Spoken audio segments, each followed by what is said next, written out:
retorno venoso van a ser partes de los componentes que van a moverse en esa línea, desde el sistema arterial al sistema venoso, ¿sí?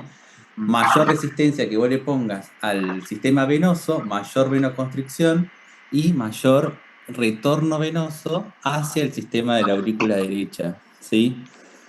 El valor de la presión venosa central y eso, mientras mayor, está muy relacionado dentro de la práctica médica la presión venosa central con la volemia del paciente. Ujú. Baja presión venosa central, bajo retorno venoso, porque dice que está poco cargada esa aurícula para que no levanta presión y su principal condicionante va a ser la volemia que tenga. Pero creo que lo excede esto. Me parece que excede, que quiero que en esta parte ustedes entiendan que existe esa relación entre la presión venosa central con respecto a estar integrada a un sistema de presiones, ¿sí? No sé si fui claro con la explicación, pero Sí, yo lo que creo... pasa es eso, que se modifica cuando entras en patologías. Ahí Ujú. recién ves los cambios, a lo mejor en la curva, cambios de valores. Por ahí, a lo mejor lo que podemos preguntar es valores, ¿no? Que tenga esa presión venosa central, es decir, relacionarlo con lo que significa ese dato, como dice Gonza, que uno lo puede equiparar a la presión en la aurícula derecha, ¿sí? Eh, y lo que te pide la bolilla es la regulación. Es decir, si hay factores locales o sistémicos que puedan modificar esa presión venosa central, siempre en la parte fisiológica. ¿Mm? Claro, sí, yo lo relacioné tipo con una venoconstricción, Claro, sí, hay exactamente. una modificación en lo que es el retorno venoso, pero no lo logré asociar con la presión venosa central propiamente dicha. Vos Y pensás porque que... si el corazón está funcionando normalmente, todo lo que llega lo va a eyectar. Entonces la Claro, presión sí. venosa central va a seguir quedando en su valor mínimo, ¿sí? Ujú. Salvo que tengas, ya ahí te metes, bueno, perdón, Gonza, en patologías que tengas una insuficiencia o tengas una hipertensión pulmonar y entonces allí lo que descarga ese volumen sistólico al no eyectarse empieza a generar un flujo de presiones retrógrado. Y ahí es donde se va a empezar a aumentar esa presión en la aurícula derecha. Pero ya te tenés que meter en patología porque estás postulando que el corazón no puede eyectar correctamente. Y Y a en los el caso, fines prácticos, perdón, si vos pensarlo como de cómo lo medís, o sea, medir la presión venosa central es poner un catéter que llega a la aurícula. Entonces vos medís presión cercana a la aurícula. Si esa presión es alta o es baja, va en relación a cómo se llena la aurícula. Si esa aurícula se llena poco, su presión venosa central va a ser poco, entonces, ¿qué puedes inferir? Que su retorno venoso es poco, ¿sí? sí, Diferente que si es alta. Si es alta la presión que tiene esa aurícula, puede ser porque el retorno venoso fue mucho, porque su volemia es mucha, o, si vas a lo patológico, porque esa aurícula no se libera bien de ese líquido. ¿Sí? claro, Pero sí, ese es el concepto de presión venosa central, medir la presión que está cercana a esa aurícula. ¿Sí? claro, sí, pero si aumenta, o sea, si vamos al gráfico, si aumenta, el retorno venoso va a ser menor. Porque no sé La si presión. usted explica de que aumenta, pero en realidad en valores negativos. Sí, lo que pasa es que No sé si se en puede dibujar. general ese aumento, Ujú. eh, el retorno venoso es un determinante de esa presión venosa central. ¿Eh? Sí. Por eso, como dice Gonza, lo mejor para el nivel de fisiología, a lo mejor lo más interesante es analizarlo como un sistema cerrado, ¿sí? De presiones, y donde vos puedas decir, bueno, si aumenta la presión acá, entonces la presión venosa va a aumentar y por lo tanto el retorno venoso disminuye. Si el retorno venoso aumenta, eso aumenta la presión venosa central, pero si la bomba funciona bien, y se eyecta correctamente, los valores son normales. Por ahí, Claro. sin ponerle un nombre patológico Ajá. y sin ponerle a lo mejor una situación fisiológica que en realidad uno no está midiendo esa presión venosa central en un individuo sano. Claro, sí, pero cuando hace referencia de que aumenta, hace referencia de que aumenta a valores negativos, No, porque positivo. si es a positivos en el gráfico, es como que agarra menor, o sea, menor Es que valor yo del sé que retorno vos creo que venoso. estás buscando, estás viendo el gráfico ese que es retorno venoso en función de la Sí, presión venosa. la aurícula, tal cual. Ese gráfico tiene una Ah, explicación mucho más profunda para poder explicarlo más que eso. Por eso lo que te decimos es que con que ustedes puedan determinar que estás midiendo una presión dentro de un circuito cerrado y conocer cuáles son sus determinantes, es lo que nos alcanza, ¿sí? Porque si yo me pongo a explicar cómo se llena ese retorno venoso y cómo condiciona la presión venosa central, excede para el final de fisiología, ¿sí? mm. Pero creo que con eso alcanzaría, yo no profundizaría más en eso.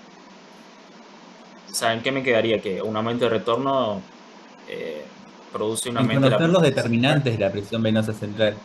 Y esto se ve que se está pasando, porque ¿sabes qué? Dos chicos me preguntaron lo mismo en el final, y no sé, capaz que puede ser. Bueno, el que le preguntó era amigo mío el final pasado. Pasó la última. Sí.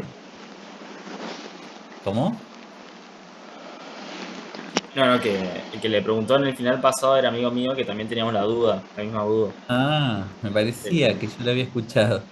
Claro, sí, sí. Pero entonces, como conclusión, sería un aumento de retorno venoso, aumenta la presión venosa central. Como algo indirecto, ¿sí? Como algo que para trazar una línea, pero yo no profundizaría más. Lo mismo le dije a tu amigo igual, ¿eh? No es que... Claro, sí. Sí. Pero, y también si quieren después escribirme por Pedco y yo te mando cómo se explica ese gráfico de manera mega detallada.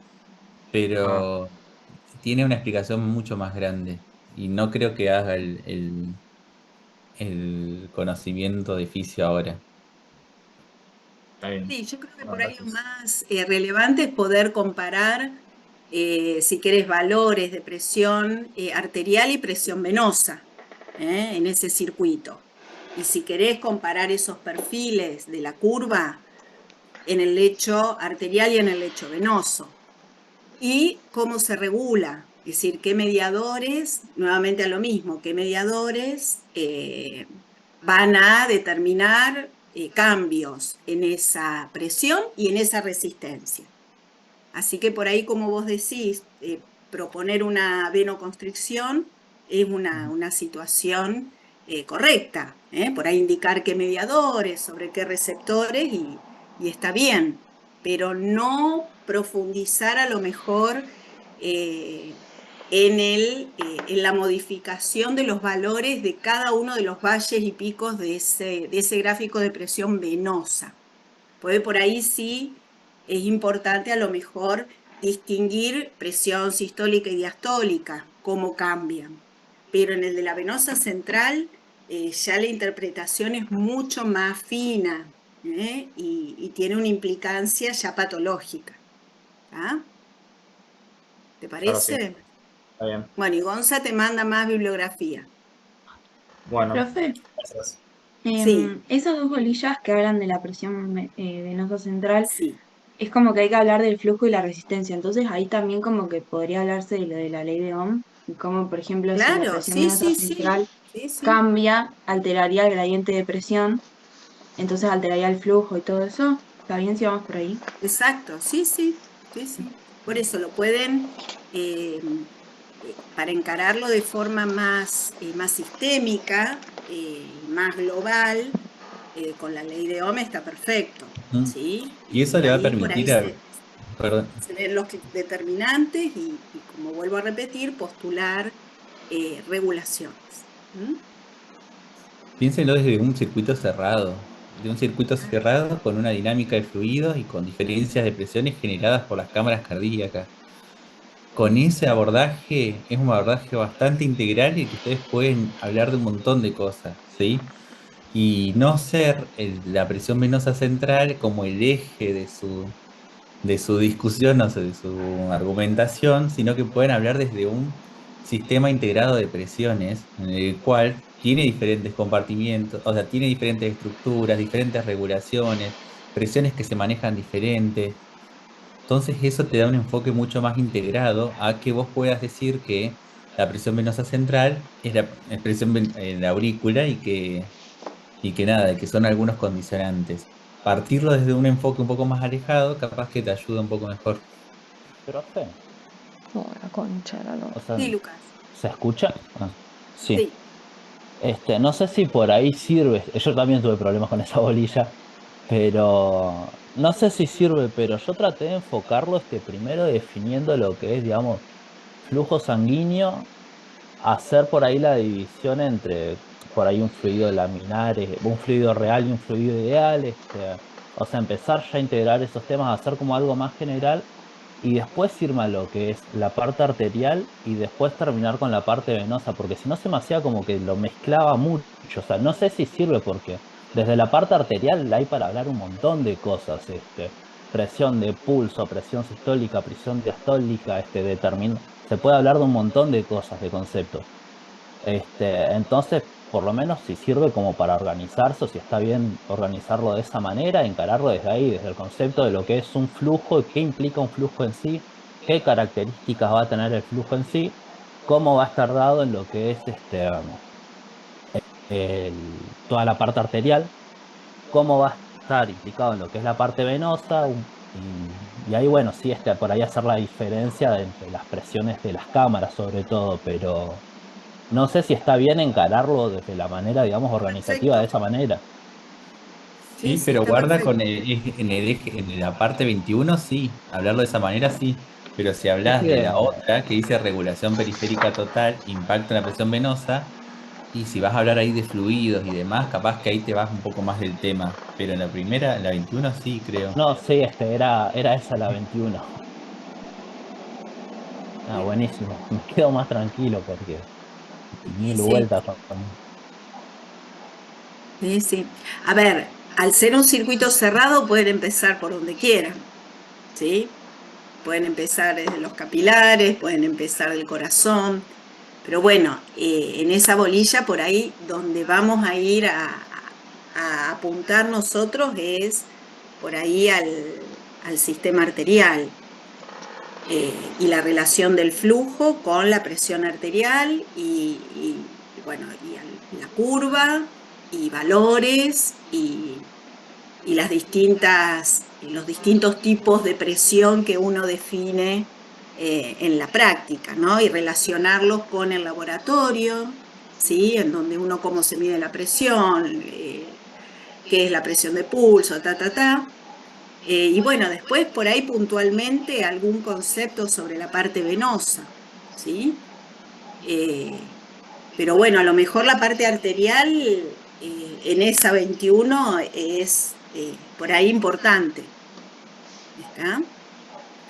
Así que obviamente que si bien el concepto de presión venosa central, si ustedes pueden, aunque sea identificar qué es la presión, aproximadamente la presión que se va a tener en la aurícula derecha, es correcto. Y si pueden hacer el perfil de la curva, está fantástico, ¿sí? Y si lo pueden relacionar con el retorno venoso y la contractilidad, de 10. Y hasta ahí, basta, ¿sí? Después, si quieren leer porque les interesa, porque, viste, cuando te queda una espina, querés seguir leyendo hasta que uno tiene a lo mejor más herramientas, bárbaro. Pero bueno, cada uno lo presenta el tema como mejor le sienta, ¿sí? Por ahí en la mesa pasada había algunos compañeros que estaban escuchando los exámenes y tuvimos 2 o 3 exámenes muy buenos Y la reflexión por ahí de los compañeros que estaban escuchando dice, no es tan difícil. Y le digo, si hablas bien, es decir, todo depende de cómo lo presenta el estudiante. Es decir, prácticamente no tuvimos que corregirle nada y las preguntas que les hicimos fueron preguntas de integración. Entonces, depende mucho el desarrollo del examen de cómo ustedes plantean encaran el tema. Ahí está ya la mitad del resultado en juego.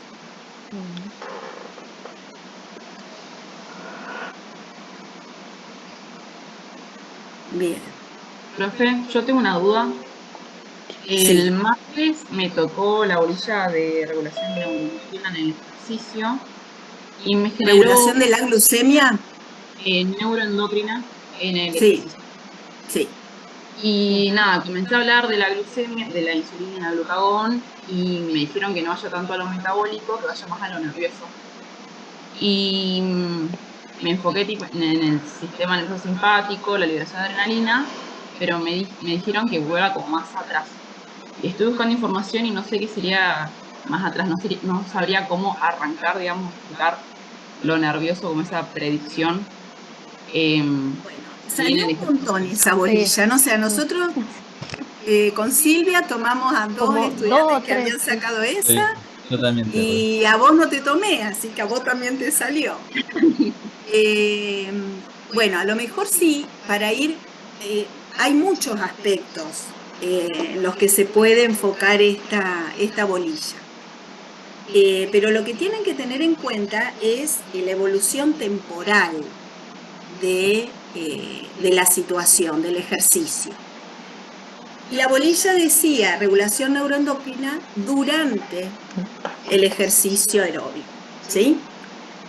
Entonces, empezaban el discurso y lo hicieron los dos igual, que también nos llama la atención de por qué lo empiezan de la misma manera, como que también hay un común acuerdo en eso. Y entonces empezaban diciendo que en la fase, ¿cómo era? Anticipatoria, hay estimulación del sistema nervioso simpático. Entonces ahí cortábamos. Pues le decíamos, bueno, pero es durante el ejercicio. No me hables de la fase, de la parte anticipatoria, donde todavía no empezaste, ¿sí? Y ahí como que trastabilla. Ahí empieza la confusión. Entonces, a ver, en el caso tuyo que vos, está bien, hablaste de lo metabólico, pero si te ubicás en una línea de tiempo, por eso hay muchas formas de encararlo. Si te ubicás en la línea de tiempo, vos hablas de la liberación de adrenalina. Pero ¿cómo se libera esa adrenalina? Pasa algo antes. ¿Cuál es la señal o el estímulo para esa liberación de adrenalina? Es la estimulación del simpático. Entonces, si el simpático se estimula, recién ahí la médula suprarrenal va a liberar adrenalina. ¿Está bien? Sí. Y volvemos, bueno, ¿y por qué se activó el simpático? Y es como que dejaron activado el simpático en la fase anticipatoria y después no saben qué pasó con el simpático. Entonces, si uno tiene un poquito de sentido común, mientras uno, durante el ejercicio, mientras se continúa o se inicia y se continúa el ejercicio, esa misma señal que se activó en forma anticipatoria para esa descarga desde la corteza con toda la información que va a activar no solo los músculos esqueléticos, sino la zona reticular para mantener el alerta, para mantener la coordinación y demás, va a seguir estando presente durante el ejercicio. Así que esa estimulación del simpático tiene durante el ejercicio tanto un origen cortical, porque vos estás pensando en ese ejercicio, estás controlando ese ejercicio voluntario, y se suma en el momento en que ya estás haciendo ejercicio, se suman un montón de señales que empiezan a venir desde la periferia, tanto del medio interno como de propioceptivas, ¿sí? Y que van a mantener ese sistema nervioso simpático activado.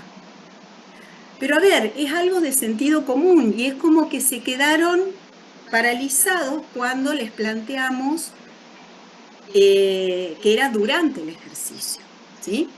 Otra forma en la que lo podés plantear es decir, bueno, básicamente va a haber respuestas, dice respuestas neuroendocrinas. Entonces, podés plantear respuestas nerviosas, respuestas endocrinas. Y ahí tenemos activación del simpático con liberación de adrenalina, por un lado, la nerviosa, y después te metes en las endocrinas, y es tu presentación. Después en en otro de los casos, también había dificultad en identificar, porque hay un montón de señales presentes. Entonces le decimos, bueno, empezá a notar todas las señales que van a estar involucradas y después tomamos una o dos y las hablamos en detalle. Y ahí, por ahí, las señales que están involucradas, el abanico de señales que se involucran, ahí va a depender un poco de la duración y la intensidad del ejercicio. Porque no es lo mismo que uno esté caminando y recién empiece la caminata, ahí no va a haber cortisol. Entonces no me metan el cortisol ahí, ¿sí? Que si uno hace un ejercicio intenso, y a lo mejor ya está en la última parte del ejercicio, o está en la, no sé, quinta hora de maratón, entonces siempre traten de contextualizar la situación, porque esa regulación neuroendocrina está íntimamente relacionada con el esfuerzo que uno está haciendo, ¿sí? Entonces, tiene que haber esa coherencia en la presentación del tema, ¿sí? Y eso lo tienen que construir ustedes, ¿eh? Construir a partir de toda la información de lo que fueron leyendo en regulación de la glucemia, de lo que fueron leyendo de ejercicio, lo que fueron leyendo de, bueno, fibras musculares, de estrés. Es decir, se pueden relacionar un montón de bolillas. Pero lo importante es que ustedes planteen de entrada cómo lo van a presentar, que sea algo ordenado y coherente. Porque está bien, empiezan a hablar del glucagón. A ver, pero espera, ¿por qué? ¿De dónde salió ese aumento de glucagón? Es como que largan la chorrera del libro, ¿no? Y no hay un armado coherente de la situación fisiológica que queremos describir y que queremos presentar. Así que bueno, lo de la adrenalina está bien, pero previamente tenés activación del simpático. Y cuando dicen activación del simpático, recuerden que el simpático estimula en forma difusa muchísimos tejidos. Entonces no nos podemos quedar solamente con el aumento de la frecuencia cardíaca. Hay un montón de efectos que se pueden explicar por esa activación del simpático. Entonces, si hacen ese primer panorama de todas las respuestas mediadas por ese simpático, sean lo más abarcativos que puedan. Después por ahí nos metemos en el mecanismo de alguna en particular, pero sean abarcativos. Y después, ponele en el ejercicio, insulina no hay, ¿sí? Salvo que, bueno, haya una ingesta de algo durante el ejercicio. Pero entonces, si ya nombran insulina, a ver, es como que están repitiendo algo que todavía no lo terminaron de elaborar ustedes, ¿sí? En forma integrada. Sí. Así No, que porque- bueno, no sé si Belén eso te ayuda un poco. Claro, no sabría si ponerle que empiece a hablar de nuevo del tema, Sí. Yo mencioné de que se tomaba como los receptores iban a censar la disminución de oxígeno, pero me dijeron que no, que tenía que arrancar como de antes que pase la disminución de oxígeno. Entonces ahí como que me mareó y dije, bueno, ¿por dónde arrancaría? Porque yo me estaba como fijando en mi mente como el esquema que era receptor, estímulo, vía aferente y demás, pero ¿qué sería antes de censar que hay una disminución de oxígeno en el ejercicio? Perdón, Sí, ¿me puedo si vos- meter? ah, Sí, Leandro. Me meto, discúlpame. dale, sí, sí. Creo que a lo que hacía la profe referencia en ese momento que yo estaba y te mencioné eso, me parece que hablaba un poco de lo que es homeostasis reactiva y predictiva. Como que las respuestas iniciales en el ejercicio no tienen que ver con que haya un cambio necesario una cuestión de la sangre, o sea, que haya cambios de iones o del oxígeno de la PCO2, sino que se inician respuestas previas al ejercicio prediciendo un cambio futuro. O sea, creo que se refería a eso, pero no estoy seguro Sí, si estoy bien. es eso. Yo no me estaba tratando de acordar tu examen, pero yo te tomé con Cecilia. Sí. Sí, debe haber sido eso. Debe haber sido la predictivo que te Sí, buscábamos. Porque la verdad a es mí me pasó lo mismo que también el punto de partida, con la sí, a vos predictiva. también creo, Pero que entonces, lo mismo perdón, con... ¿hay que hablar de homeostasis predictiva No, o no se, no, o espera no un se... poquito. Ah, Que creo que pasa con esa de la glucemia y pasa con las respuestas cardiovasculares en el ejercicio. ujú. Pasan con esas dos bolillas, que la mayoría comienza como que hay no sé por qué hay como una sospecha de que de que la hipoxemia, la hipoglucemia, la caída de la presión de perfusión son como las principales disparadores de la homeostasis dentro del ejercicio. Y eso es lo que nosotros como queremos que no, o sea, que no se repita, sino que justamente el trabajo práctico, principalmente no sé a cuál le decías, que de la bicicleta, que hacemos, justamente todos los signos vitales que están puestos, la frecuencia respiratoria, la frecuencia cardíaca y demás, previo a hacer el ejercicio, ya están un poco modificados al basal que ya tienen. Obviamente no va a ser una taquicardia y una taquipnea, pero están modificados. Y eso es predictivo antes de iniciar ese ejercicio. Entonces la pregunta era cómo se vinculaba eso con el mantenimiento o el inicio del ejercicio. A eso apuntábamos. Después, obviamente, sin partir de eso, no pudimos avanzar en cómo se mantiene una vez iniciado ese ejercicio, ¿sí? No es que estaba mal que vos digas cómo era cómo se abordaba lo metabólico, ¿sí? Con respecto a las hormonas que mantienen la glucemia, sino que cómo surge todo esto, de dónde parte, ¿sí? Como que estaba hablando como de una diferencia final, ¿sí? Capaz que ahí respondo un poquito más de las dudas de esa bolilla. Sí, sí, eso me había perdido porque no sabía cómo arrancar sin ir a por ese sensor. Entonces, nada, ahora me iré más atrás con la homeostasis para ver eso. Quiere Gracias. decir que hablen de la homeostasis predictiva, no, sino como que tengan en cuenta que existe otro punto de vista, o sea, o que existe otra manera de no hacer algo reactivo. Y que obviamente que yo les decía, no sé si a cuál le decía, que las personas, incluso los más patológicos que encuentren, siempre su beneficio es hacer un poco de ejercicio.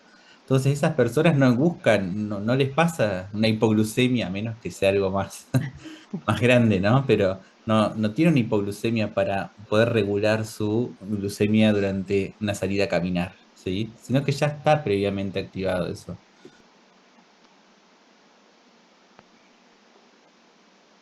Profe, yo me mareé. Entonces, cuando abarquemos esas bolillas, ¿decimos lo de la anticipación o no? Claro, sí. No, depende, no. Plantees. Pero si vos te quedás en la anticipación y no te pones en actividad nunca, eh, no termina de desarrollar el tema de durante el ejercicio. Entonces, vos lo podés empezar a decir, bueno, hay una fase anticipatoria donde se activa el simpático. Pero, por ejemplo, cuando le preguntamos, bueno, ¿y durante el ejercicio? Es como que le hubiéramos preguntado, no sé, algo exótico. y era simplemente decir, bueno, sí, se sigue manteniendo ese mantiene. tono simpático. Claro. Es decir, no es que terminó durante la fase anticipatoria. La insistencia en esa fase es, como dice Gonza, poder encontrar el inicio de toda esta activación de sistemas para anticipar justamente un cambio o un desbalance que se va a dar en el corto tiempo. Profe, y Sí. entonces el mantenimiento, digamos, de esta activación simpática viene con esto que usted decía de la estimulación de mecanorreceptores o propios receptores, o también Pero de... también cortical. Claro, ok. También cortical, es decir, en la fase, ponele anticipatoria, donde todavía no estás contrayendo los músculos, a lo mejor ahí es exclusivamente cortical, porque estás ya preparando la activación de las muscular. Pero después, durante el ejercicio, sigue habiendo esa descarga desde la corteza y se suma toda la información periférica. Ok. Y se suma también a, digamos, información que recibe el hipotálamo, porque a mí también me tocó esa, y ustedes me habían hablado de, por ejemplo, si hace mucho calor y la persona comienza a transpirar, Claro. sería como eso también, sería el calor, sería la aferencia al hipotálamo, y la respuesta sería la sudoración, como Por ejemplo. muy acotado, Bien. pero ok. Muy bien, pero por eso tienen que ir contextualizando, porque a lo mejor entonces ustedes van planteando un tipo de ejercicio, vuelvo a repetir, no es lo mismo caminar en, no sé, en una tarde donde la temperatura ambiente es de 20 grados, a caminar un mediodía con los 40 grados que hemos tenido estos días. Entonces, claramente, hay una participación de otras señales que van a determinar en ese caso una sudoración, un cambio de osmolaridad plasmática, un aumento de antidiurética, ¿sí? Pero que se va a ver más fuertemente manifestado cuando se den ciertas condiciones, por ejemplo, ambientales o cierto tipo de ejercicio. Entonces, siempre traten de ir a los extremos para plantear las diferencias. Caminen y después hagan un ejercicio intenso durante bastante tiempo, durante 10 minutos, o estos de CrossFit, como es que hacen muchas De CrossFit. repeticiones Cada 5 minutos bruscas. o 3.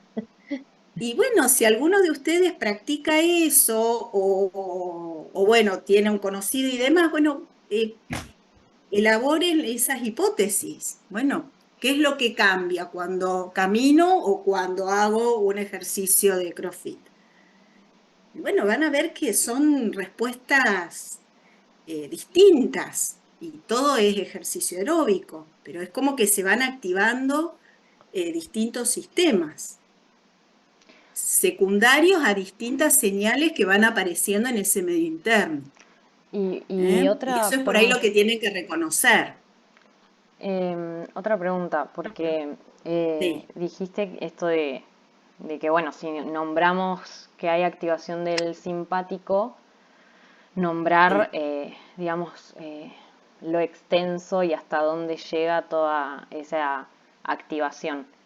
Sería sí. nombrarlo y frenar ahí, y esa es la parte nerviosa, y agarrar, o sea, agarrar, muy entre comillas, 2 o 3 hormonas. O sea, porque como siento que es tan extensa, yo había como pensado más situándome en alguna situación más en particular, intentando, no sé, achicar un poco. Si Sí, quieren achicar, es muy extenso el ejercicio, claro, ¿sí? por Y eso. por ahí la presentación tuya, Micaela, fue media desordenada. Sí, sí. Entonces, como que no había un hilo conductor en la presentación. Entonces, si quieren acotar, acoten desde el principio y digan, establezcan el tipo de ejercicio al que se van a referir. Bueno, por ejemplo, en una situación en donde estamos caminando, una persona está caminando, se activa esto, esto y esto. Por ejemplo, una persona que está haciendo ejercicio intenso, 5 minutos. A los 5 minutos, ¿qué veo? Y ya con eso acotan ustedes. Y van a decir acá, acá y acá.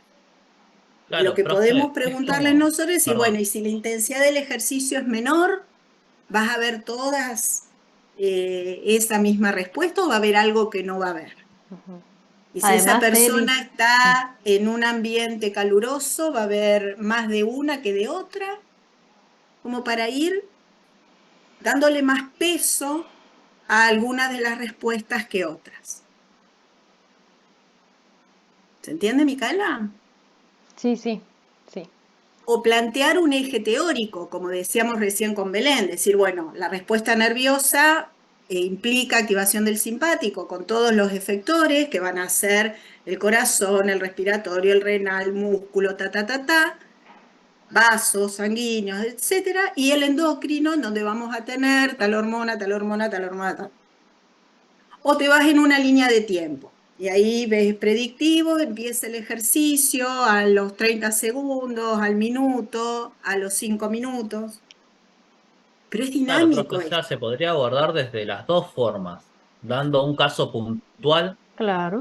por ejemplo, agarrar y decir, bueno, es regulación neuroendocrina durante el ejercicio, bueno, entendiendo al ejercicio como una persona que está haciendo una actividad intensa, o entendiéndolo en forma cronológica desde, no sé, por ejemplo, decir, en cuanto a las respuestas neuroendocrinas, lo que implica, las que están implicadas en el ejercicio, nombrarlas y después contextualizarlo y dar un contexto, decir, bueno, o sea, sí, las respuestas son estas, pero hay un contexto de por medio, porque no es lo mismo una persona que se prepara para salir a caminar en la casa con el aire acondicionado y sale a exponerse a una temperatura de 35 grados, así como no es lo mismo una persona que sale a caminar y después empieza a trotar, porque empiezan a cambiar un par de factores. Ni hablar si hace un ejercicio intenso, pero o sea, Eso. digamos, el eje para ir tomándolo, para ir pensándolo y abordándolo sería ese. Cuanto mucho, si lo acortamos, la pregunta vendría después por el lado del jurado que nos esté tomando, de decir, bueno, si me hablas de una persona que está caminando, ¿qué pasa si empieza a trotar? Ujú. Pero ir contextualizándolo, dándole una forma y después en base a eso ver si hay que responder algo más o no. Claro, porque de esa manera vos estás justificando, ¿sí? La explicación tuya de decir por qué se modifica esto y por qué no se modifica lo otro, porque ya lo contextualizaste, ¿sí? Claro, Y eso te va a ayudar a justificar, ¿sí? Todas las explicaciones que vas a dar después. claro, buenísimo. ¿M? Y lo más fácil por ahí, como hablan de ejercicio, nunca hablan del práctico de ejercicio, el del que habla es Gonzalo, el de la bicicleta. Y tienen los datos de laboratorio, está bien, no está la parte endocrina, porque no se dosaron hormonas ni nada, pero ya tienen sí la parte de los signos vitales. Entonces, bueno, ahí tienen un ejemplo claro como para poder explicarlo desde ese punto de vista. Y fíjense Nosotros que por ahí les... Ah, tampoco perdón, dale, Gonza. que la extensión y el resumen del tema también va de la mano de lo que uno va explicando, porque fíjense que fíjense los exámenes que quizás vieron algunos que les fue muy bien, y esos chicos hablan solos, ¿entendés? Dan dos, no le Ujú. preguntamos demasiado, le preguntamos para las notas altas, y sus temas quizás se extienden mucho tiempo, pero porque tiene un hilo conductor ordenado, y quizás vos decís, bueno, lo resumió. La verdad que no, pero lo daba a entender bastante bien. O sea, pasó por todas las fases, como que depende también, ¿sí? Yo para que no se sientan presionados en resumir o sino en tratar de buscarle un hilo conductor a lo que uno está exponiendo. Perdón, hola. Hablando del ejercicio, eso, recién estábamos viendo con una compañera justo esa bolilla. Y estábamos también buscándole como, bueno, un hilo conductor. y llegamos a que la activación del sistema nervioso simpático como hilo conductor de todo, como, bueno, toda la respuesta nerviosa se va a dar en base a la activación del sistema nervioso simpático y a su vez el sistema nervioso simpático también va a estimular a la parte endocrina. Entonces, hablar como a partir de ese eje. ¿Está bien planteado así también? Y a ver, ¿y en qué, es decir, cómo el endocrino que abarca ese endocrino activado por el simpático? Y hablaríamos, por ejemplo, la liberación de glucagón, eh, cómo justamente esta redistribución del flujo que genera, por ejemplo, menos llegada de flujo a nivel de la arterial aferente renal, genera o es el estímulo para la liberación de renina. eh, También, bueno, principalmente como hablar de esos dos a grandes rasgos, ¿no? Esas dos hormonas y cómo el sistema nervioso participa en la liberación de ambas, ¿no? Bien, y ahí entonces yo después te voy a preguntar, bueno, ¿y el glucagón tiene alguna otra señal de qué otro estímulo lo Claro, hace liberar? claro. ¿O qué otras señales Ujú, empiezan a determinar junto con la estimulación del simpático la liberación del glucagón? está bien. Y ahí por ahí nos vamos al mecanismo del glucagón en la célula alfa. Y bueno, Claro, el dibujame metabolismo. todas las cosas que influyen sobre esa célula. Ujú, Y está ahí bien. vamos de lo sistémico Molecular. a lo más celular, Ujú, tisular, está bien. que Bueno, probablemente eso lo viste en detalle cuando estudiaron la parte bioquímica. de páncreas o de glucagón específicamente. Ujú. Profe, cuando usted dice lo del glucagón a nivel ya de la célula alfa, ahí podés involucrar lo que es una disminución del ATP como estimulante para liberarlo. Y bueno, el cómo viene, es decir, ¿qué querés decir con el ATP como estímulo para liberarlo? Claro, ¿Dónde está el porque ATP? ¿De dónde viene? ¿Cómo entra? ¿Es el ATP que bien, viene por circulación o se genera adentro de la célula? Ahí es bien el mecanismo. Profe, ok, ok. Sí, ahí Agus. teníamos la duda nosotras porque, bueno, primero se sensaría por esa disminución de la glucosa sanguínea, pero tenemos una duda a nivel de los canales de potasio, nosotras. Se Porque sensaría esa disminución de glucosa. ¿Qué valor de glucosa? ¿Estás hablando de algún valor en particular? ahí viene Ojo, no nuestra entremos consulta. en eso que decía Gonza de que tenés que hacer una hipoglucemia para que se libere el glucagón. Claro, y ahí sería porque estos canales son mucho más sensibles en comparación con los canales de las células beta, no necesitan una concentración tan baja de ATP para poder cerrarse. Bueno, viene por ahí. ¿Y cuál es está bien, los canales de potasio son, digamos, el último eslabón, ¿no? Pero ¿qué relación tienen esos canales con la glucemia?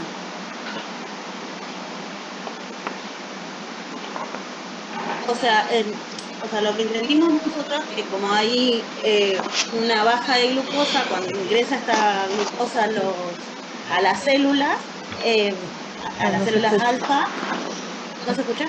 Se cortó. A las células alfa, y cuando se pasa por mitocondria, que se transforma la glucosa en ATP, se va a censar esto en el canal de potasio. Una vez que se censa, ahí entendemos que no se cierra este canal, entonces permite la salida de potasio y se activan los canales de calcio eh, que- y de sodio. Entonces empieza a ingresar calcio y sodio y tenemos que en el gráfico, como se empieza a despolarizar la membrana y a menos 55 aproximadamente se abren otros canales de calcio que son lentos y N, que no sé si eran los nombres que Sí, me salían. Sí, no hay problema. Y bueno, y ahí se va ahí se llega a la hiperpolarización, a la despolarización, perdón. Y como tenemos salida de potasio, se va a producir la repolarización. bueno, Y ahí estás entonces como mezclando un Potencial de acción poco potencial de acción con la exocitosis. claro, o Es sea, decir, lo que entendimos nosotras era que básicamente como salía el potasio, pero no se cerraba como pasa en las betas, que ahí entra nuestra confusión, porque estos son sensibles a ATP y nosotros vamos a tener un ingreso de glucosa. Entonces, de la célula alfa y beta es el mismo, ujú, ¿sí? Funcionan igual. Y esos canales de potasio detectan la relación ATP-ADP, ujú, ¿sí? Entonces, en el caso de la célula alfa, ¿sí? esa menor cantidad de glucosa que ingresa hace que se genere más ADP, la relación ATP-ADP cambia, hay menos ATP más ADP, ¿sí? Y esa relación es la que determina el cierre del canal de potasio. Y así el potasio no sale Y así y la provoca la célula se despolariza. Polariza y se abren los canales Y al calcio, despolarizar se voltaje. abre el de calcio voltaje dependiente. Y ahí entra el calcio, que es el que va a favorecer la exocitosis. claro, ahí está. Eso era lo que no entendía. Lo que cambia entre la célula alfa y beta es la sensibilidad que tienen esos canales de potasio a la relación ATP-ADP. ¿Sí? Pero es básicamente el mismo mecanismo. ¿eh? Pero Claro, bien, ¿no? Es decir, ese ATP o ADP proviene de la metabolización de la glucosa que ingresa por los GLUT2. No es que viene el ATP por el líquido claro, no. intersticial. No. Es generado en la misma célula. ¿Sí? bueno, Bien. sí, gracias, profe. No se hagan no den tantas vueltas con la hiperpolarización, despolarización y demás.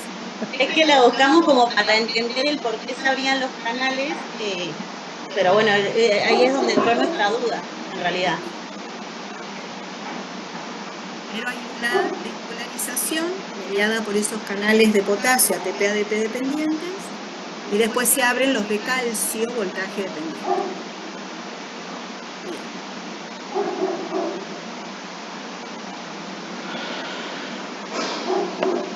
Y acuérdense ahora, como dijo Gonzalo y Celi, que no hay una hipoglucemia en el ejercicio. Hipoglucemia es cuando se va debajo de los valores normales. Acá sí hay una modificación en los niveles de glucosa, pero que no se transforman o no se evidencian en una hipoglucemia. ¿Sí?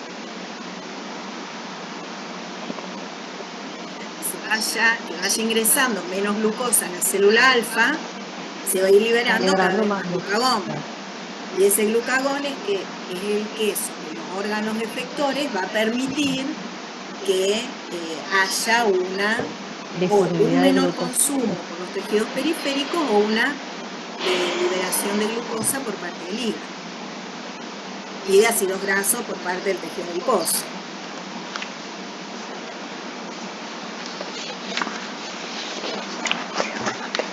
Bien.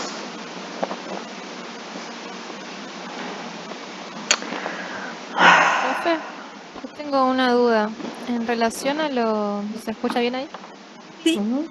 En relación a la regulación de la función endotelial, ¿está bien si yo empiezo como, bueno, a definir lo que es endotelio, dónde está ubicado, después, bueno, la función que tiene y todo lo que va a secretar, tanto la prostaciclina como el óxido nítrico y demás, y que va a participar en distintos procesos? A nivel de regulación, ¿tengo que hablar de cada uno o a qué hace referencia con eso? Como Tenés que que ahí mencionar estoy... algunos mediadores locales Dale. de ese entorno tisular y mediadores sistémicos que puedan Ah, afectar esa función. claro, que Generalmente afectan a le la hacemos función. nombrar las funciones que tiene y que se encarguen ustedes de elegir una y explicarla Más desde una detalladamente. visión más grande. ¿Mm? Ah, bien, entonces me voy a ver, digamos, los mediadores locales y sistémicos de cada uno. Ujú. Bien, gracias. Hola, profe, ¿se escucha? Sí. Yo tengo una duda respecto a la bolilla 17 del bloque 2, que habla sobre regulación de la formación y resorción ósea. En esa bolilla nos enfocamos más en los mecanismos de osificación primaria y secundaria, o nos enfocamos en cómo el calcio del líquido extracelular va a afectar a la resorción o formación. Esa es mi duda de cómo empezar más que nada. Y podrías hablar de los mecanismos de formación de hueso, por ahí que se dan ahí durante el crecimiento, pero por ahí eso se aborda en esa otra bolilla, lo podés mencionar, está bien, pero esto apunta más que nada, hablando de resorción ósea, es ese mecanismo que se da en el adulto de renovación permanente del hueso. Así que lo podés plantear, ya te digo, en la vida, a lo largo de la vida, en el eje de la edad, ¿sí? Y hay momentos en donde predomina la formación o predomina la osificación, y ya en el adulto, en donde se da esa renovación del hueso ya formado. Y ahí entonces los mediadores y el mecanismo por el cual se resorbe primero y se forma después. Bueno, muchas gracias. Bien. Profe, yo tenía otra duda respecto de ¿qué bolilla? La bolilla 4 del bloque 3, la de estados de conciencia y los ciclos de sueño y vigilia. En realidad, Sí. la duda está apuntada más a los temas de homeostasis reactiva y predictiva, que bueno, justo lo mencioné antes. Que, o sea, por lo que yo leí, cuando o sea, vos tenés dos mecanismos que intervienen, o sea, de todos los que hay, los más importantes para los ciclos de vigilia del sueño son la melatonina y la adenosina. Por lo que yo leí, la adenosina se toma dentro de lo que es homeostasis reactiva y la melatonina se toma como si fuera algo de homeostasis predictiva. Bueno, bien. No entiendo Está por buena qué. esa forma de encararlo. Sí. No entiendo por qué. O sea, yo lo leí así, pero según mi razonamiento, y acá es mi duda, según yo lo veo, o sea, entendiendo la definición de homeostasis reactiva como que se intenta regular a partir de la aparición de un estímulo, no entiendo por qué adenosina entraría dentro de esa definición, porque yo entiendo que la adenosina es algo que se va produciendo debido al metabolismo y se va acumulando. En cambio, la producción de melatonina tiene que ver con un estímulo, que es la presencia o no de luz. Entonces, no entiendo por qué la melatonina sería algo predictivo, siendo que reacciona a un estímulo. Ahí me pierdo, o no sé si es que no entiendo una definición o... Pero está relacionado con, bueno, los procesos más orgánicos que están condicionando esos dos mediadores. La acumulación de adenosina, en una de las teorías que hay, es el principal determinante para entrar en la fase de sueño, ¿sí? Es decir, en ciertas regiones del sistema nervioso central, cuando se entra a acumular adenosina, implicaría que ese tejido estuvo trabajando mucho, estuvo metabolizando mucha glucosa, utilizando mucho ATP, y se está acumulando adenosina que no se llega a degradar a la velocidad que corresponde. Esa acumulación de adenosina es una de las teorías que explicaría el inicio del sueño, ¿sí? El inicio, la organización funcional del sistema nervioso central durante esta parte del ciclo. ¿sí? Entonces ahí lo tenés como algo reactivo. Mientras más adenosina, mientras más actividad neuronal tenés, Entiendo. probablemente más rápidamente inicies esa fase de sueño. ¿Sí? Claro, reaccionaría como a la cantidad de metabolismo que ha ejecutado, Exacto. digamos. Ok, entiendo. Exacto. Y la melatonina, por otro lado,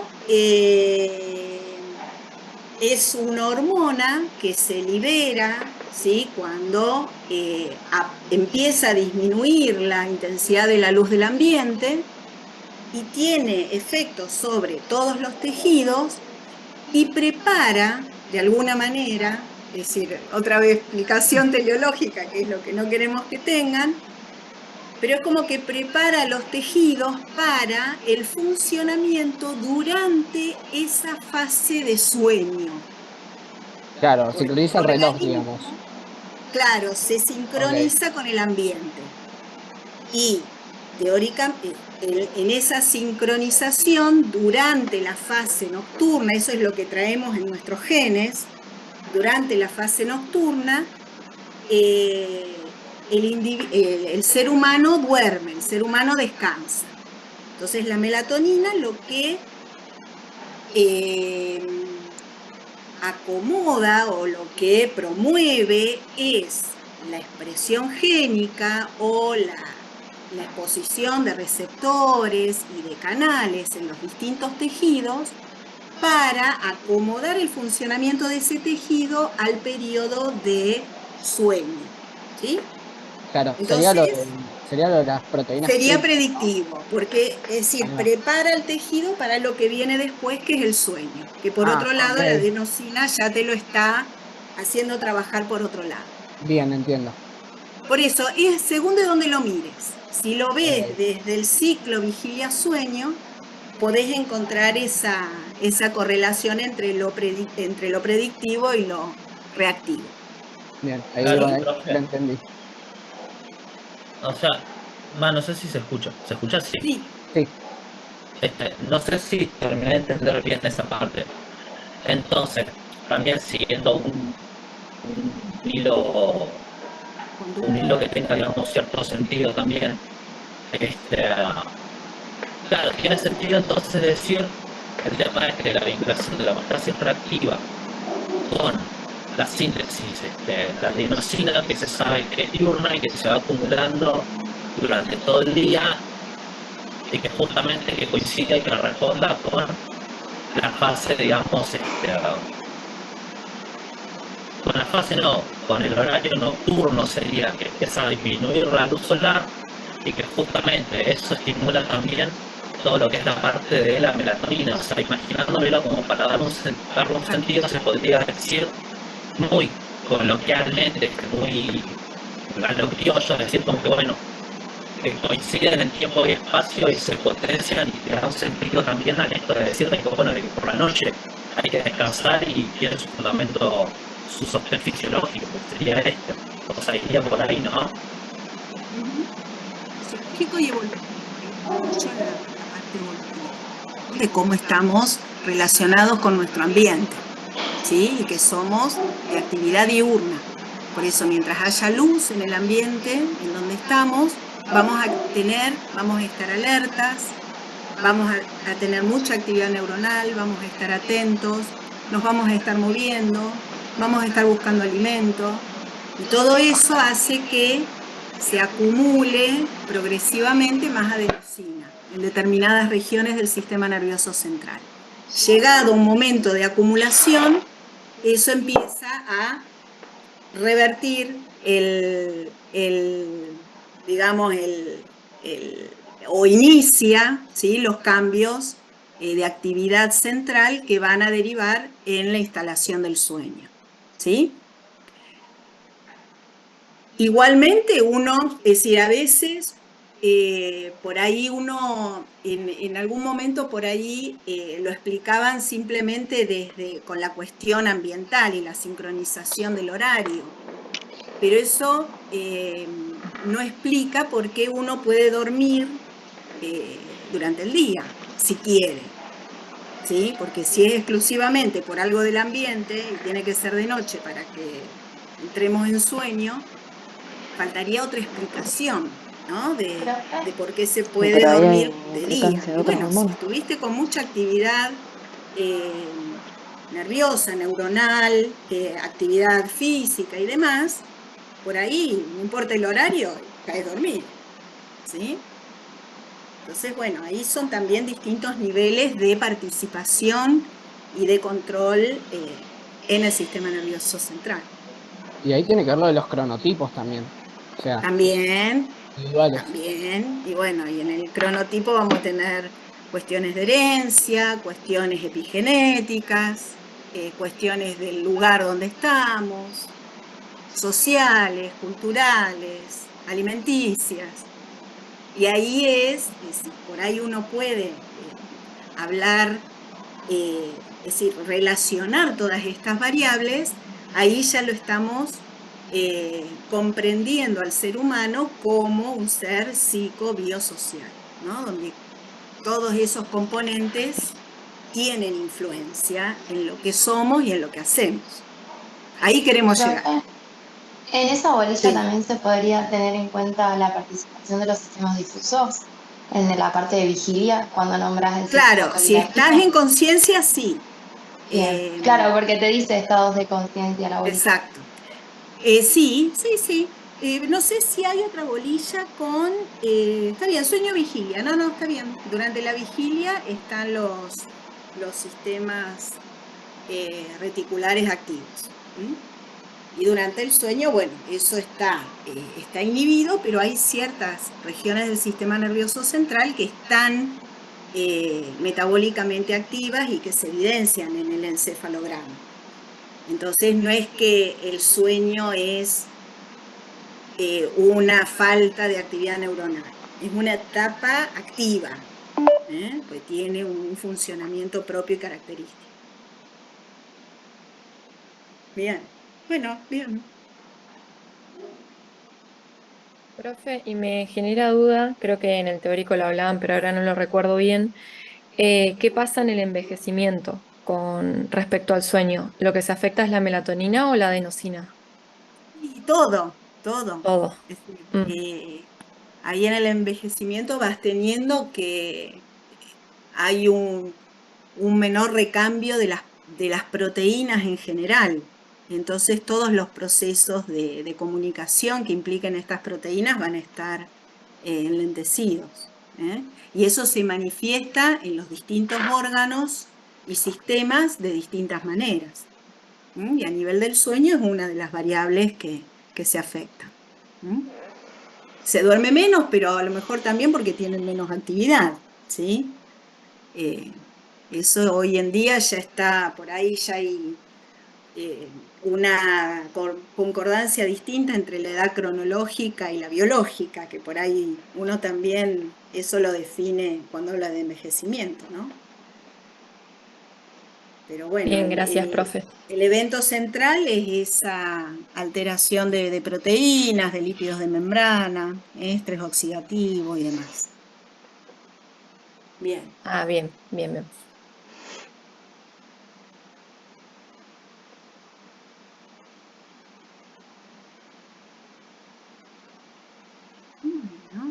Muy productiva la consulta de hoy. ¡Qué bueno! Profe, me Perfecto. queda. Guille. No, pasa algo. Yo ya pregunté algo, preguntaba. Bueno, no, yo también pregunté, pero yo quería preguntarles algo respecto a las teorías de autorregulación. Em, en el teórico hablan de cómo la teoría miogénica, la metabólica y la endotelial actúan como a diferentes niveles dentro del árbol circulatorio. Por ahí me quedó un poco la duda de la teoría miogénica, sí, sé que va a actuar a nivel arteriolar porque justamente va a ser lo que se puede controlar, ¿no? O sea, siguiendo esta teoría.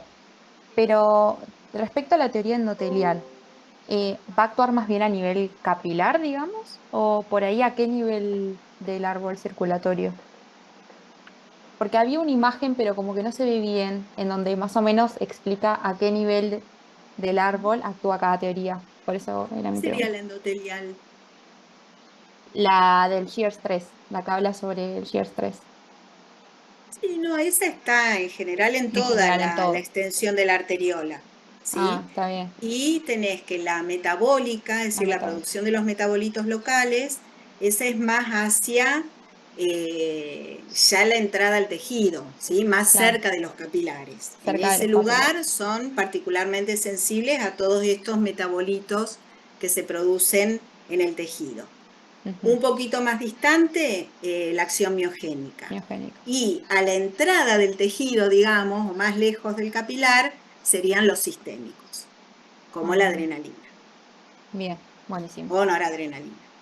Genial. ¿Tá? Gracias. La noradrenalina. General, ¿no? Como para también saber que hay una cierta Sí, como diferenciación relación. en los lugares. Claro, porque si no, como que las teorías se contradicen, pero bueno, es esto de entender de que no van a Claro, actuar al mismo nivel, digamos.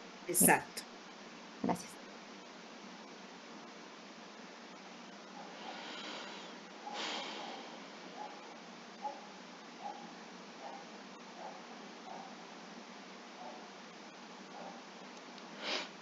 Ahora sí, voy a preguntar algo. Tengo una duda, capaz es algo muy específico y demasiado rebuscado como para mencionar en la bolilla, pero es de la bolilla, ya te digo, la 24, planeamiento y selección del acto motor voluntario, del bloque 3. Sí. Yo lo que entiendo es que dentro del, o sea, vos cuando haces la selección del acto motor voluntario tenés el ciclo este, es el córtico estriado pálido tálamo cortical. Por lo que según entiendo y por lo que vi, o sea, a este circuito le llegan aferencias motivacionales de la dopamina, que sería la vía nigroestriatal. Sí, al estriado, sí. Exactamente. Ahora, mi duda es, y acá, pues te digo que capaz es algo muy específico, yo entiendo que hay Ujú, dos receptores, o sea, vos tenés receptores que son receptores D1 y D2.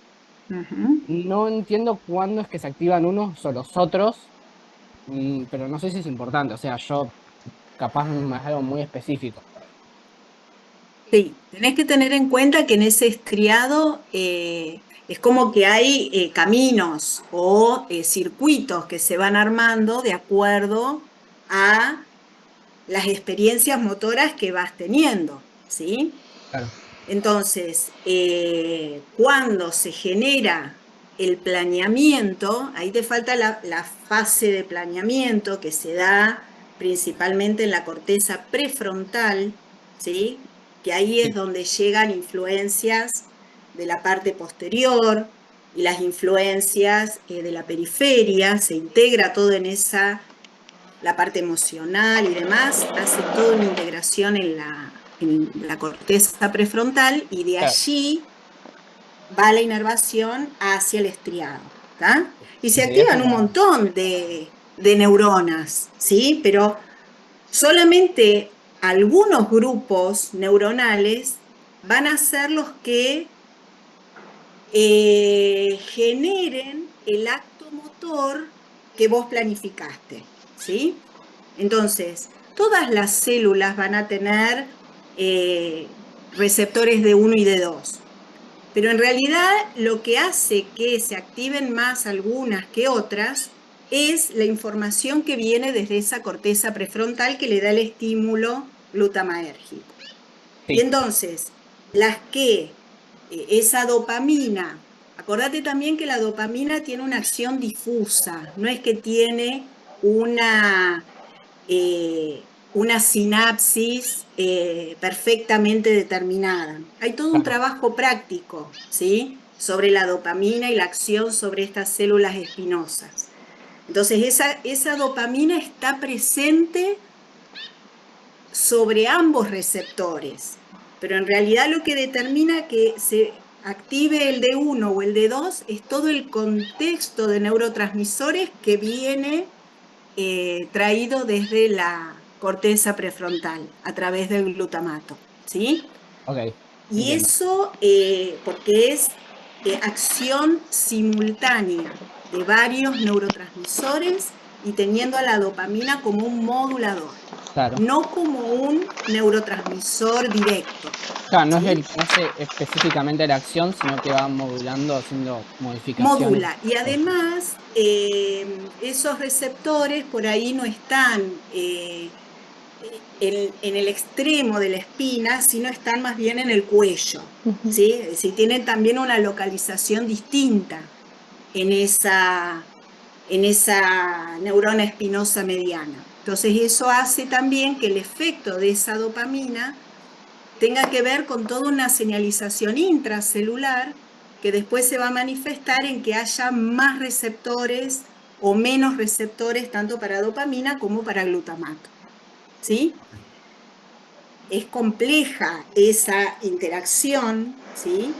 Y como que se va puliendo, se va haciendo más plástica, ¿sí? Con el entrenamiento, con la repetición, y entonces lo que se ve es que a lo mejor las vías que uno utiliza más frecuentemente van a tener más densidad de esos receptores que favorecen ese movimiento de uno, ¿sí? Mientras que esos de dos también no solo tienen una respuesta inhibitoria, sino también tienen distinta afinidad por esa dopamina. Entonces depende de los niveles de dopamina. Cuando la dopamina en realidad es baja o hay poca cantidad, en general se pega con igual afinidad a todos los receptores. Y cuando hay mucha, ahí es donde favorece la interacción con los de uno. Y se favorece la vía que está estimulada. Claro, sería vía, creo que estimula la vía directa al D1, pero no importa. Ahí se me cortó. Profe, no había entendido esa parte, que era como que, si bien participaba en esta parte de los sistemas difusos, era como para asegurar que después de que ya se había elegido el acto motor a ejecutar, era como para corroborar que sea como el exacto, como para que era el adecuado el plan que se había seleccionado. Yo había entendido como que esa era la participación de la parte del sistema difuso. Sí, sí, lo que genera es una segregación neta, clara, entre la vía que se estimula y todas las otras que se estimulan a lo mejor más o menos que más, que no tienen una estimulación intensa, tengan una mayor inhibición por parte de la dopamina. Entonces lo que te permite es diferenciar claramente la vía que se selecciona para hacer ese movimiento de todas las otras vías que, si bien a lo mejor están estimuladas, pero no en forma tan neta y tan clara. Entonces se favorece expresamente los grupos musculares que van a participar en ese movimiento y se inhiben los que no participan, es decir, los que tienen mucha menor estimulación. ¿Sí? Es así. Bien. Se entendió, profe. Gracias. Hay una pregunta en el chat de Lucas. Ajá. Bien ahí. Allá. Uf. ¿Querés leerla, Lucas? ¿Dónde está? No, es que no puede hablar. Dice que no le funciona Ah, no te funciona. Bueno, el leo, audio, profe. Yo pero quería preguntar dice, algo, pero empezó a fallar el procesador. Ta. Crecimiento postnatal, pubertad y envejecimiento. Ah, sí, me preguntaste en PEDCO, sí, y no te respondí nunca. Bien. Entonces, crecimiento postnatal, pubertad y envejecimiento, dice, es correcto abordarlo por etapas. Infancia y niñez como parte del crecimiento postnatal, adolescencia, pubertad y tomando la adultez como punto de partida para explicarlo. Está perfecto. Sí, muy bien. Sí, cada vez que se pueda y que podamos comparar distintos momentos del ciclo vital para el tema que estén desarrollando, también lo vamos a preguntar. Y bueno, crecimiento es el clásico, ¿no? Bien, sí, Lucas, muy bien.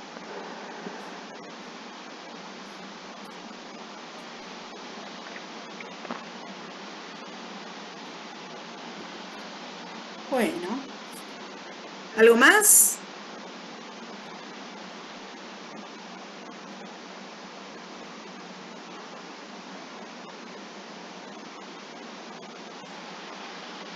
Profe, con respecto a las bolillas que hay de postura, o sea, hay una que habla de postura erecta y después otra de postura y movimientos autónomos.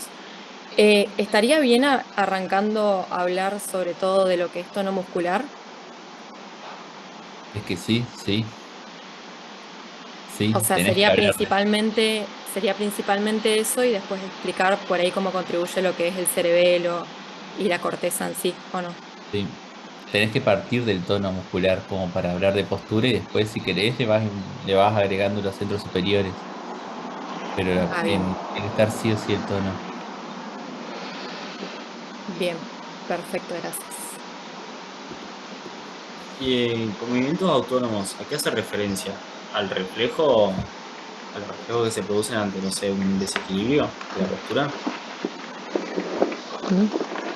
Sí, ¿Cómo no podés sé repetir si la pregunta? autónomo o automático. A ver, ¿cuál Creo que es la...? dice automático, me parece. Ah, Creo que es esperá, porque Sí, automático, ¿eh? perdón, es automático, es automático. Claro, automático. ella hace Creo que referencia a tenía. los reflejos que se producen ante un desequilibrio de la postura. No, no, esos son reflejos. Ah, Los automáticos son, por ejemplo, el balanceo de brazos durante la marcha, ¿sí? O la marcha misma, ¿sí? Bueno, sería eso, el balanceo y la marcha, que por ahí se generan en centros generadores de patrones, ahí en la médula, que hacen estimular primero de un lado, es decir, los músculos agonistas de un lado y se inhiben los antagonistas del otro, y luego por esas interneuronas de Renshaw se cambia la activación hacia la otra mitad del cuerpo. ¿eh? E intervienen estos centros generadores de patrones, en general en la médula, ¿sí? Pero sí, es lo que está en el teórico de esos automáticos. Los reflejos después son reflejos, ¿sí? Y tenés reflejos somáticos o reflejos autonómicos. Y por ejemplo, el reflejo de retirada o el miotático son, bueno, parte de los somáticos, porque participa el músculo esquelético. Pero esos ya son reflejos, tenés un estímulo, una vía aferente, ta, ta, ta, ta. ¿Sí? Los centros generadores de patrones se activan cuando se inicia el movimiento, hay una descarga superior, pero después se automantienen.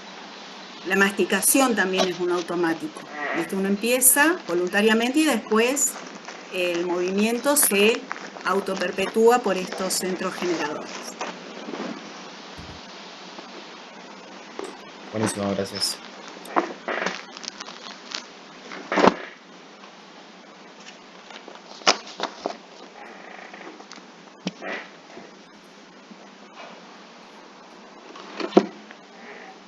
Bueno, nos veremos el martes. ¿Hay muchos inscritos el martes? Ceci después iba a consultar mañana el Ah, listado, porque creo que hasta hoy todavía se puede inscribir, me parece. Yo me anoté No, y era no, orden ¿No? no. 65. Me anoté hoy al mediodía. ¿En ay, no. serio? Sí. Ah, Y Bueno, soy Villegas, así que ya sé que voy a tener para largo el martes. ay, nunca habíamos tenido tanto. Bueno, no, igual nos vamos de última si somos así, vemos sí, nos los dividimos por que Sí, los están en horario. dividí. presente No, sí. Ujú, y en todo caso repartimos y vuelven después del mediodía, no van a claro. estar tantas horas ahí. Bueno, nos Ujú. organizamos después el martes. ¿eh? Profe, Sí, antes que nos vayamos, ¿le puedo hacer sí, una pregunta por la absorción de las vitaminas en la sí, B12? Sí. sí. Porque nosotros tenemos que la B12 llega al estómago unida a una proteína y que por acción del ácido se suelta de la proteína y bueno, se va a unir a una proteína R, que en el duodeno, por la liberación de la tripsina, se va a liberar de la proteína R y se va a unir al factor intrínseco. Entonces, lo que queríamos saber, porque estábamos en duda, si esa proteína está al inicio, cuando llega al estómago, es una Transcobalamina. transcobalina o le recostaba. ¿Es si no me equivoco, la 3, que está en la saliva, la bilis y la leche, o es otra proteína? ¿O no importa esa proteína? Sí, no, la transcobalamina es sanguínea, es Es plasmática, sanguínea. una vez que se absorbe. Claro, porque tenemos que la 1 es plasmática. No, perdón, la 2 es plasmática.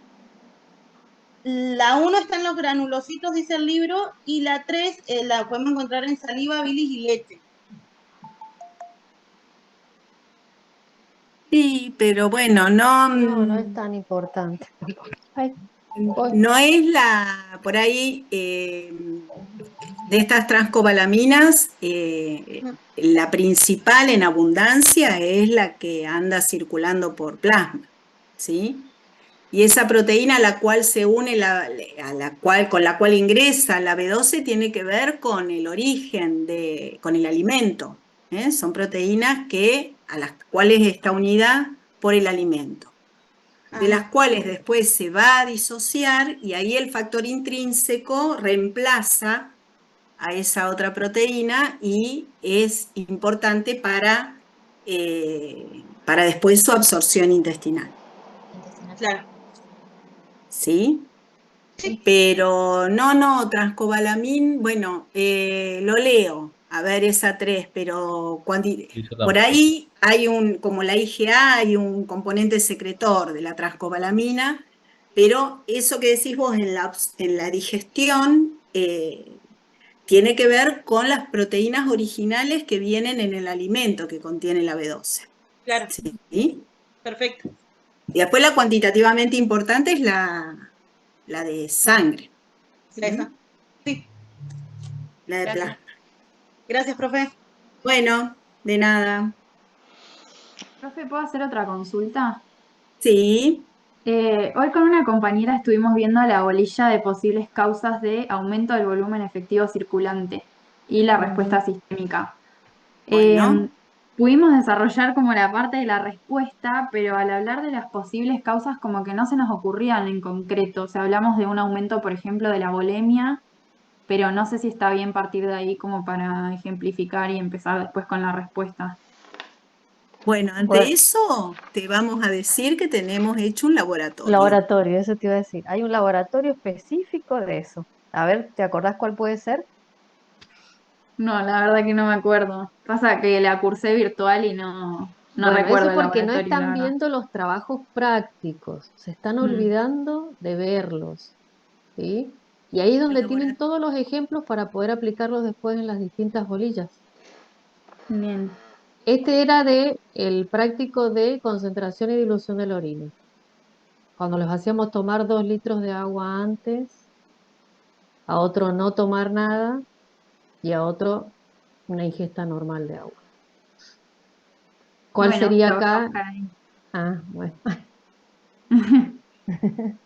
Ahí tenés un ejemplo fisiológico, ¿sí? De aumento de la bulimia. Y que Bueno, tenés como gracias, profe. evaluarlo también. A pensar que varias de las bolillas, después, las últimas preguntas, generalmente son, bueno, ¿cómo evaluás eso? ¿Cómo lo sabés? Bueno, ese práctico también te ayuda. Bien, bueno, gracias. De nada.